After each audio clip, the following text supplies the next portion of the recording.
What I want to emphasize to people about even the idea of liberatory research itself, right? It's a big, lofty phrase, right? It's like, oh, liberatory, like what are we freeing, and does it mean that, we can check off 5 things and all of a sudden our research is going to be perfectly equitable and, everyone's going to love it? No, right? I think it starts with a clear desire to do right by the communities that we're in partnership with.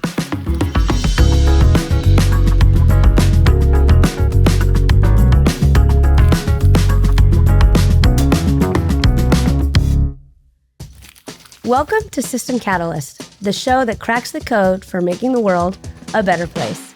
I'm your host, English Saul.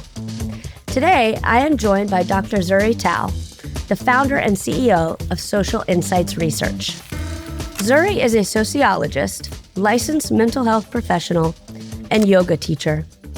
She is also the founder of Liberatory Research, which focuses on amplifying BIPOC perspectives and shifting power in research and evaluation. Zuri has contributed to projects like Holding Change by Adrienne Maree Brown, supported curriculum for movement leaders, and taught workshops on decolonizing research, trauma-informed care, and racial equity in evaluation. Zuri, we're really glad to have you here. Thank you so much, English. It's great to be here today. Amazing. So recently, just a moment ago, we were talking about this masterclass that you're working on. I wanted to open with that a little bit. Can you tell me what that means and how is that taking shape? Sure. Thanks for opening with that. Well, it's been a labor of love and really 5 years in the making. Liberatory Research really was a project that answered some of the needs that I had as a young researcher, where I really wanted to learn more about non-traditional methodologies, non-traditional epistemologies. And I started out with just a live course where folks from all over the world would come together to talk about their research projects, talk about power in research and their experiences. And we were learning together in community. And that was something that I did for 5 years. And we realized that people couldn't always show up for a live class. And there was this ask if we could provide something that could be, at their own pace and completely virtual. And so that's what this masterclass is. It's at your own pace. You're learning the things that you would learn in the live class, as well as more of like a case-based approach. So you get to learn, how are you applying these ideas of power and equity and non-traditional methodologies to real projects? And so this class is centered on that. And it's been a joy and a lot of work. And we just launched it. And so we're happy to see how people respond.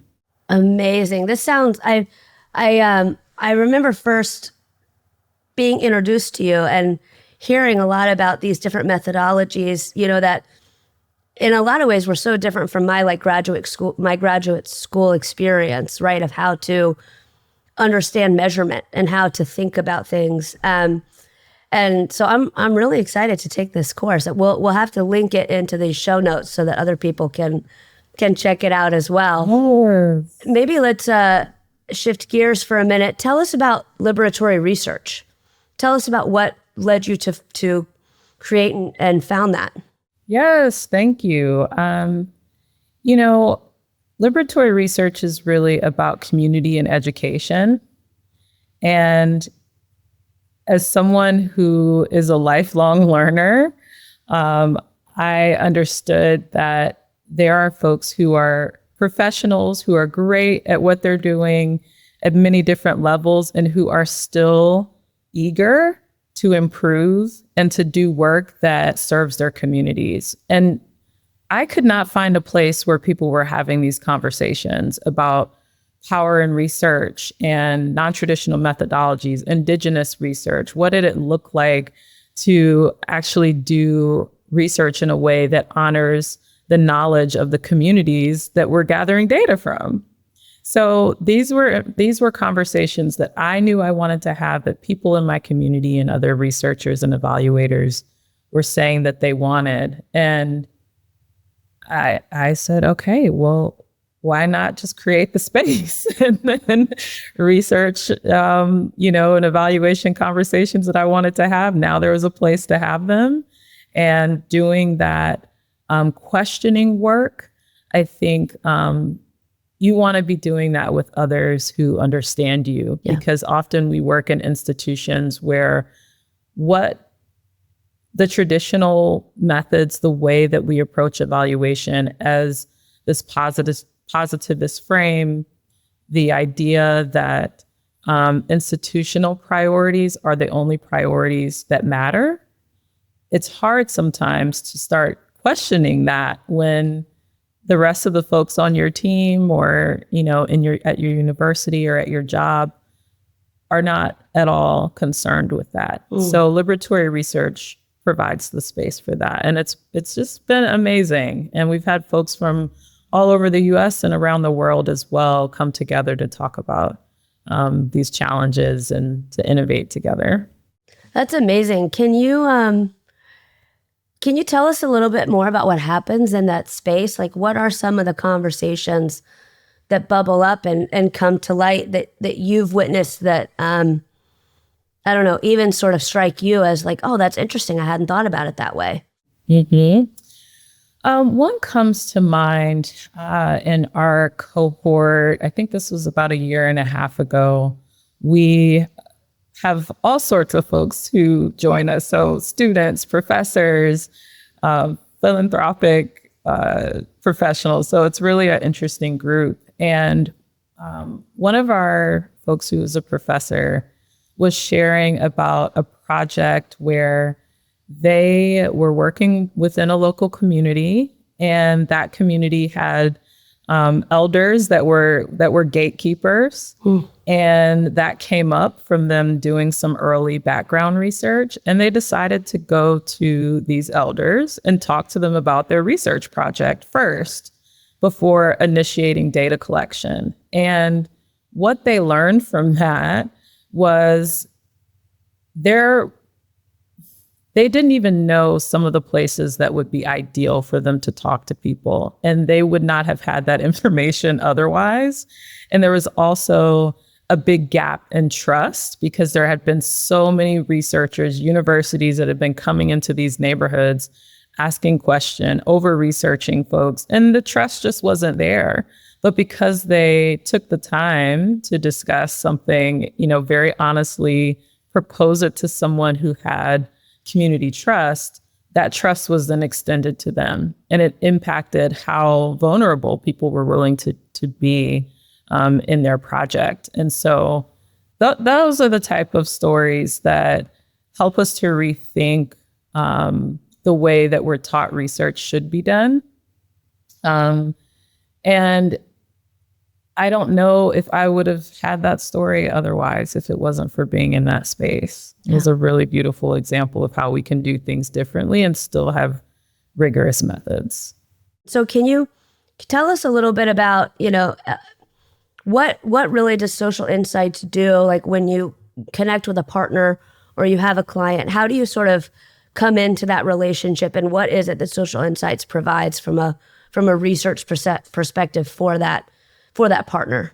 Mm-hmm. That's such a good question. And I think it varies. We tend to work with folks who are asking research questions that aren't easily answered through traditional methods. So it's more than counting how many people showed up to a meeting or how many dollars were spent and what you did with those dollars. What our clients are often asking is, what are the systemic impacts of their investment?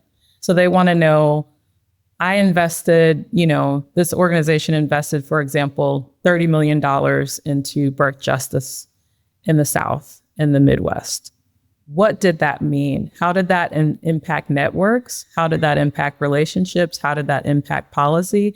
And those are difficult questions to answer. So what we do is partner with them on strategies to answer those questions and to do that in a way that acknowledges how there is that asymmetrical relationship of who's asking the questions and who's answering them, and who we trust to provide us knowledge, right? So that's what social insights brings, is that analysis of power, is an understanding that, we have to use complex methods to answer complex questions. And I think that's why, we have such good relationships, because we're able to take the time to be creative and intentional about our research and our evaluation processes. So why do you think, obviously research and evaluation has been coming and weaving into, especially the space of philanthropy, especially the space of grants and grant making.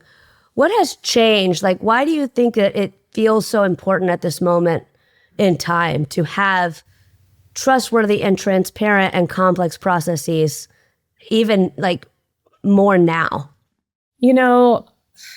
All of us are just watching years of institutions and processes that we thought would always be here fall apart and be deconstructed and eliminated. And knowledge is power. We know this, and we have seen what happens when we lose information and access to information. And so I think it's even more critical to realize the role of people who are conducting research and building knowledge. Our role is extremely important. That work, the questions that we're asking, if we don't ask them, who's going to ask them? Mm-hmm. That's why we need to continue to do our work, right? So I think often research and evaluation is de-emphasized in moments where we feel pressure and urgency, because we want to focus on the work and the outcomes. And oh my gosh, if we're fearful and we're worried about people's material conditions, then what do we care about a survey?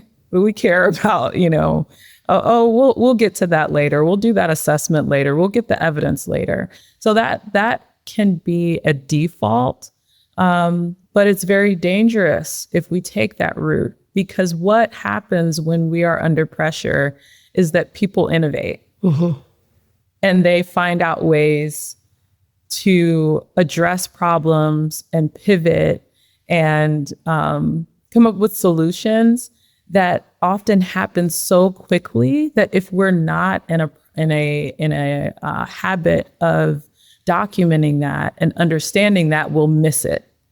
So all of this innovation, all of this new information, new data that essentially can get ignored or marginalized if we're not consistent in measuring it and paying attention to what's happening, even when things are really hard and we have distractions being thrown at us left and right. I think that that's so important. And to just kind of double down on that, knowledge is power. And we're also in this moment where technology and assumptions and there's so much being built off of previous knowledge that may or may not have bias in it, that may or may not have been considered. The complexity of it may not have been considered. And now we have layer upon layer of, what we call institutional knowledge, or what we sort of bank on as the foundations that we rely on. And I think as people, we see technology now grabbing this knowledge and trying to make technology and information more accessible, and being clear on what that information is and where it came from and how it got there is more important than ever. Mm-hmm. You've seen and experienced so much, not only in your own research and methodology, but in how others are sharing. Do you have advice or just thoughts that you might put out there for other leaders or other organizations who are trying to engage in this type of more liberatory type research? Yeah, I think what I want to emphasize to people about even the idea of liberatory research itself, right? It's a big lofty phrase, right? It's like, oh, liberatory, like what are we freeing, and does it mean that, we can check off 5 things and all of a sudden our research is going to be perfectly equitable and, everyone's going to love it? No, right? I think it starts with a clear desire to do right by the communities that we're in partnership with, that we recognize that we can do better by the people that we are partnering with, that we are asking to contribute to our institutional projects, because we know what we're getting out of it. And very rarely do we take the time to sit down and create a strategy of how this can benefit those who are contributing to our work. And so I think starting there is really important. Starting with power is important. Where is the power? Who is privileged? Whose voices are privileged in this research project or in this program evaluation? Who are defining the questions that are being asked? And how does this information get shared back with the folks that we're depending on to do this research? So some of those questions are really important to begin with. And I think approaching it with humility. I do believe, those of us who are wild enough to go and get a PhD, sometimes we think that having that experience means that we sometimes understand more than we do. And I think humility is a great place to start for organizations. What don't you know? Yeah. Maybe we're wrong about some things. How might you advise funders of this? How do you have conversations with funders that maybe want to be equitable? And, we all think that we're doing the best that we can, but the question is how can we do better? So how might you think, how might a conversation with a funder may go in sort of trying to expand into more equitable research? I think when we have conversations with our partners in philanthropy and in nonprofits, we always want to emphasize that there are different motivations for engaging and undertaking research projects from different positions, right? So there's a motivation and there are benefits from the funder's position. There's motivation and different benefits from the grantee's position, from the community members that grantees are working with, and even with the staff. Yeah. And so how funders traditionally have approached research and evaluation is for tracking. Did an organization do what they said they were going to do in that grant proposal? And often that it stops there.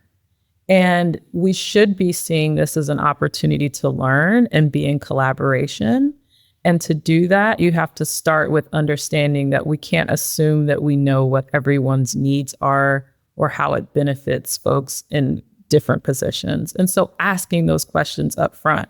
What does success look like for this grantee? What does success look like for the board? What does success look like for the staff? And if we go into it being very transparent and clear, even if we can't meet everyone's expectations, at least we're operating with the knowledge of those expectations and they're not hidden or unacknowledged. So that's really where we start. And I think that's often why we have such good outcomes with our evaluation and with our research projects, is because we're not starting out blind. We're not starting out with a ton of assumptions that haven't been expressed. We often know exactly what people hope to get out of the process. And then we can understand where we're falling short or what things need to change along the way. I think that's really helpful. And I want to go back to something that you said just now, where a lot of times we engage in sort of the data collection process to track sort of what happens when a grant occurs And how do we track along those lines that, and we know we're doing what we say we're doing with that grant. And it leads me to think about this idea of kind of like the shelf life of data and information. Like how long can you rely on that information after you've gotten it, right? And what's the time in which maybe that information would change? So how do you think about balancing the shelf life of the data with not over questioning a group or over researching to the point where people are tired and they're not willing or ready to engage? Oh, I love this question. And thinking about data as having a shelf life, I think is really important because people do change, systems do change. And I mean, we're learning that right now, like never before. Like the something that existed, a year ago, 6 months ago may not exist. And material conditions change, right? I think there is a delicate balance. And also, it requires organizations to be really honest about why they're collecting data. Are you collecting this for learning and growth and projecting in the long term? Are you looking at this evaluation as just meeting the requirements of a 1 or 2 year grant cycle? Or are you thinking about these long-term shifts, these systemic shifts that require knowledge to be gathered and iteration after iteration over time? Because if you're thinking about the long game, if you're thinking about how change actually happens, which is over years, then you're not going to overburden your partners and grantees with a ton of, every 3 months you need a report. I need to meet with you 6 times this year and come to this convening. And I want to do a site visit, because this isn't going to change. This work that folks are doing isn't a year. You're not going to learn that much and see like radical change in just a short time. So I think it's important for us to be realistic about what transformation requires and to educate our boards about the use of data that is collected in really short time frames. Like, it's not always appropriate to be collecting data that often, right? Sometimes you just need 2 check-ins in the year because someone is working on something that is change over a generation, right? So I think those are some of the considerations that require us, again, going back to humility, that requires us to be humble about our own resources and what we can accomplish. And I think that is a big lesson for philanthropy, is that throwing just a specific amount of money at something doesn't mean that that's going to impact the entire, goal that you're hoping to accomplish. May require 10 different groups of people coming together and, several pots of money to work toward that goal. And it still may take 20, 30, 40 years. I think that's a lot of what we're seeing. I'm hoping that we're starting to see is just the patience from research, from philanthropy, of sort of saying, and it's hard, I both from a philanthropist and a researcher point of view, once you become a passenger in the journey of change, you want to see something, you want to know what you're doing is working. And it's such a good reminder that, if we're really in this for systems change, for true systemic movement, it's, it takes time and it takes generations. And, it's, my son is, just a side anecdote. My son is learning about Greek mythology in school. And, there's kind of these two, he was learning about time and how there's these 2 different gods of time. and one is Chronos. And they talk about Chronos as kind of devouring time, and it's very rigid, and it's just like this very intense thing. And the other is Kairos, and it really is more, he described it to me as like the time of plants, and plants just basically doing what they need to do based on the context that's around them. And I think that there's some balance in the middle that researchers and philanthropists have to take on. But it was just a funny anecdote in sort of thinking about how we think about change and what time span that truly occurs on. Oh, I love that you bring up time, English, because I've been thinking about time a lot lately as well. And some of the conceptions, how time is conceived of in an African context, I've been learning about recently. And there's the thinking of time being created through our activities.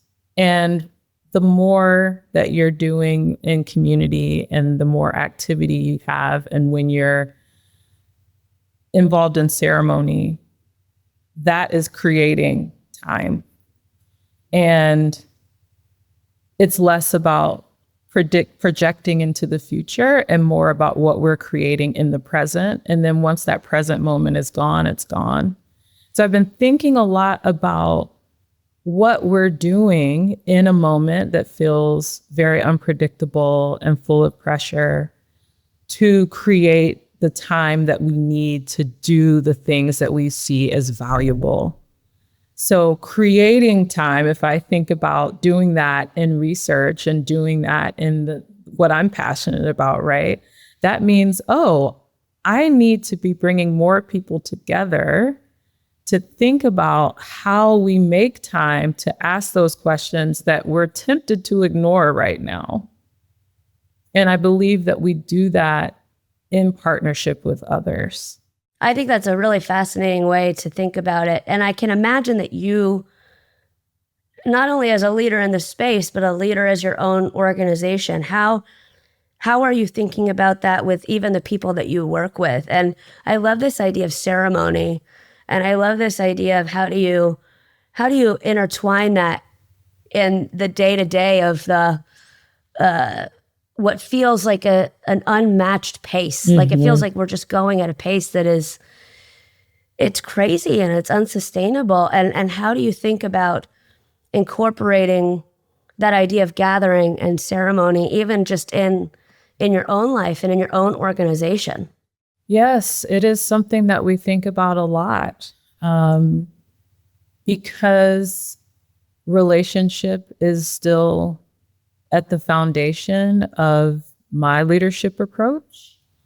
And we don't need less time with those that we're working with. We don't need less quality time when things get hard. We actually need more.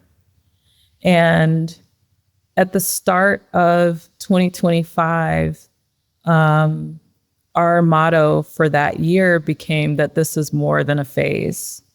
So the foundational concepts of social insights research and my leadership, thinking and prioritizing wellness, interdependence, that was not a phase. That was going to continue even in this more challenging, unpredictable time where the pace, it's like, we have to respond to all these things that are happening. Nonprofits are under attack. Philanthropy is under attack. We have to get them the answers that they need.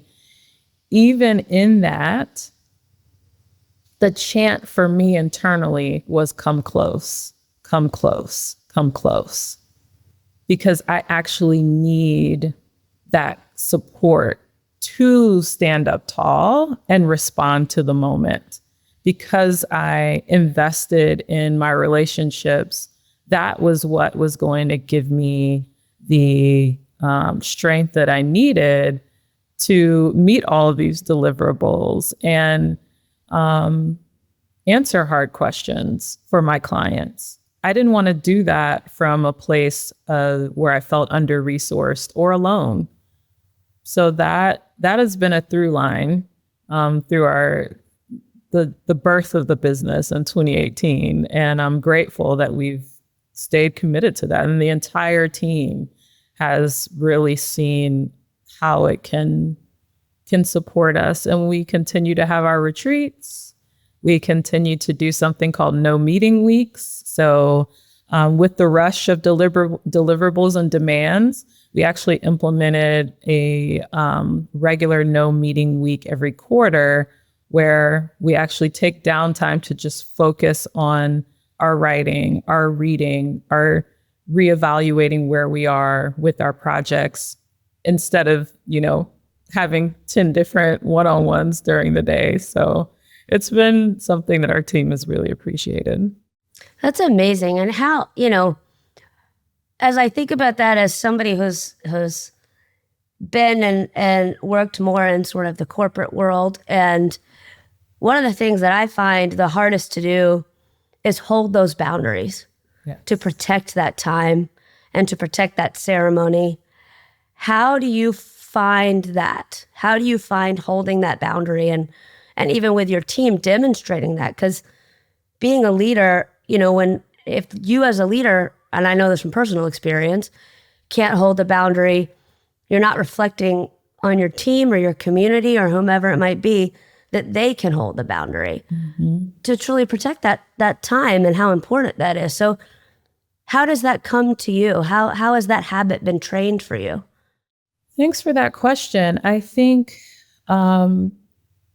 like anything that we want to become faithful to, it requires practice. And I think because I've been in leadership a long time, I've seen what happens when I don't do it. You get drained. There is only so much resourcing and, giving that we can do without taking the time to renew yourself, to rest, to have time with family, to try and balance out the input at work versus your commitment to home and family and friends. Mm-hmm. And so I've made those mistakes. I have not been doing this right the entire time.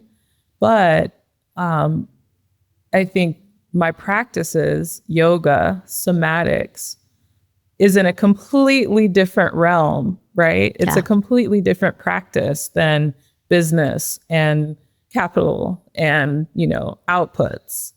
And having that as a counterweight to the demands of my work life has been really, really helpful. And so I think now, being in this position and seeing what I hope for Social Insights to be, which is really an oasis compared to a lot of other organizations and research organizations you could be working for, is that we actually practice what we preach. If we say wellness is important, that means that you have weeks of time off that you can take as needed, that we make space for when folks are going through a hard time. And you asked me this question earlier about organizations being equitable. I think it's not only about who we're hiring or, the policies that we have on the books. It's also, again, looking at the dignity of our own teams and looking beyond an output or a goal to what can we accomplish if everybody is taken care of. Mm-hmm. And that I think is what people have committed to at Social Insights. And, we're not perfect, but it is our culture, and we love it. It's going well so far. Yeah, I'm actually going to fill out a job application. So just come on, keep me in mind, for the next round. Yes, we need an organizational psychologist on the crew. Amazing. I love it. So, Zuri, tell me, with everything you've got going on at Social Insights and liberatory research and what you've been seeing in the space, we're living in a time of so much uncertainty and so much, change, but also static. Like it's a very odd time, I think, to be in this world that you and I find ourselves in. What do you feel like is giving you hope? Like, how are you thinking about the future and feeling hopeful, especially given what you do and the people that are listening to what you're doing? I think that hope for me is something that I have to constantly choose. I have to choose it. I don't think it's natural for everyone to be hopeful. I do think I'm a positive person. But those of us who feel a lot, the gift of feeling a lot is that you're able to connect with people. The other side of that sword is that you also are seeing things as they happen, and it can really hit you and drain you. And I have had to choose to reflect on the long line of ancestors that have lived through and overcome moments much harder than these. And that is where my hope comes from. That they somehow, brave people, somehow found the capacity to innovate and dream and see something beyond harm and war and oppression. And that I too can tap into that lineage and do the same thing. And that is where that hope comes from. I also am curious about what you think, English. Yeah, where is your hope coming from right now? I would say it's almost in a timeline perspective, it's almost the opposite to where my hope is coming from my kids. My hope is coming from, well, it's the opposite and it's the same. It's this thing about time. And I was, I have two kids who have birthdays back to back. One is March 15th and one is March 20th. And they're my two oldest. And so that time feels oddly emotional for me because I've got two of these kids who are growing, and it almost seems just like so quickly. And then just thinking about, the world in which I'm trying to contribute to for them and on behalf of them. They come home, they all go to the same school and they come home every day, and we do this thing. I think I've mentioned it on this podcast before, but it's called Peak Pit Papaya. And we go around the dinner table and they say one thing that was great about their day, their peak, one thing they didn't like so much about their day, their pit, and then their papaya is like something funny or surprising that happened during their day. And, we've been around the table, and the last couple of nights when we've done this, none of them had a pit. None of them had a bad thing happen in their day. That's great. It was just, to your point, it's just the choice, right? It's the choice of how we show up and what we choose, and how we choose that this is a positive thing, or we choose that I'm going to use this as an adaptive moment, or we choose on a daily basis the way that we feel about what goes on around us. And I take that, I take a lot of hope and advice from my kids in how to do that. Oh, that's so beautiful. All right, Peak Pit Papaya. Well, one thing we do on this podcast, Zuri, is we like to leave our listeners with like a thought or a question for them to reflect on. So I'd love to hear from you. Do you have a thought or a question to leave our listeners to reflect on, maybe on the commute home today? Yes, I thought about all the brilliant things I could say. And I love this question. because it is about us answering how we value our life. And this question is, how do I know that I'm loved? Wow. That's your evaluation question. What a strong question. What an amazing question. Yeah, that's your evaluation question. How do I know that I'm loved? How do I know that? And if we follow that trail, we understand how we're loved, then we can tell people how to love us. It's very simple. Can't thank you enough for your work, and can't thank you enough for being a guest today. Aw, thank you, English. It was such a pleasure.